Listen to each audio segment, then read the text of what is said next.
দেশে আগুন লাগাইয়া আলেমদের জ্বালাইয়া পালাইয়া সাইরা গেলে ঢাকা গণভবনটা এখন ফাঁকা বুবুরে গণভবনটা এখন ফাঁকা শূন্যস্থান পূরণ বোঝেন না এ যারা জবান খুলবে না মনে করবেন এদের মধ্যে ভেজাল আছে এ জোরে বলেন গণভবনটা এখন দেশে আগুন লাগাইয়া আলেমদের জ্বালাইয়া পালাইয়া সাইরা গেলে ঢাকা গণভবনটা এখন ফাঁকা ডাইনি রে গণভবনটা এখন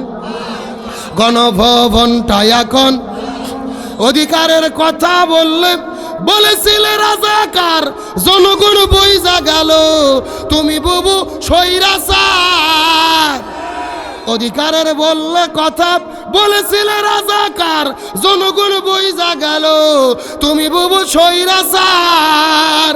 তোমার নেই তো শরম লাজ বুবু বড়ই নাটকবাজ তোমার নেই তো শরম লাজ বুবু বড়ই সিটিং বাজ কাউও ডাকে না আর কাকা গণভবনটা এখন ফাঁকা বুবুরে গণভবনটা এখন এ সবাই গণভবনটা এখন দেশে আগুন লাগাইয়া জনতারে জ্বালাইয়া পালাইয়া সাইরা গেলে ঢাকা গণভবনটা এখন ফাঁকা বুবুরে গণভবনটা এখন খেলা হবে শামীম তো আর বলে না সংসদে মমতাজের বুকটা তো আর ফাটে না খেলা হবে খেলা কাউয়া তো আর বলে না সংসদে মমতাজের বুকটা তো আর ফাটে না পলকের ঝলক তো আর নাই বুবুর টাকলা মুরাদ নাই পলকের ঝলক তো আর নাই মাহির টাকলা মুরাদ নাই দিল্লিতে স্বামীর বাড়ি একা গণভবনটা এখন ফাঁকা বুবুরে গণভবনটা এখন গণভবনটা এখন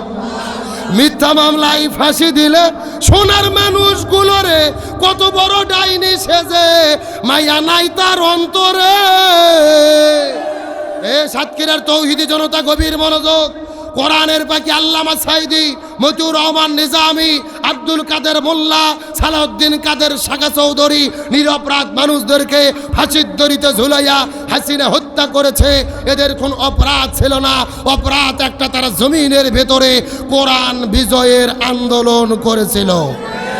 মিথ্যা মামলায় ফাঁসি দিলে মহান মানুষগুলোরে কত বড় ডাইনি সেজে মায়া নাই তার অন্তরে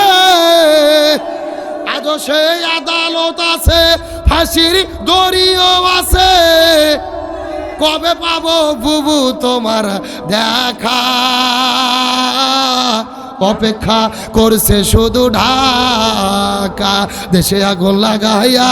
আলেমদের জ্বালাইয়া পালাইয়া সাইরা গেলে ঢাকা গণভবনটা এখন সবাই গণভবনটা এখন গণভবনটা এখন গণভবনটা এখন ফাঁকা আলোচনা কি চলবে?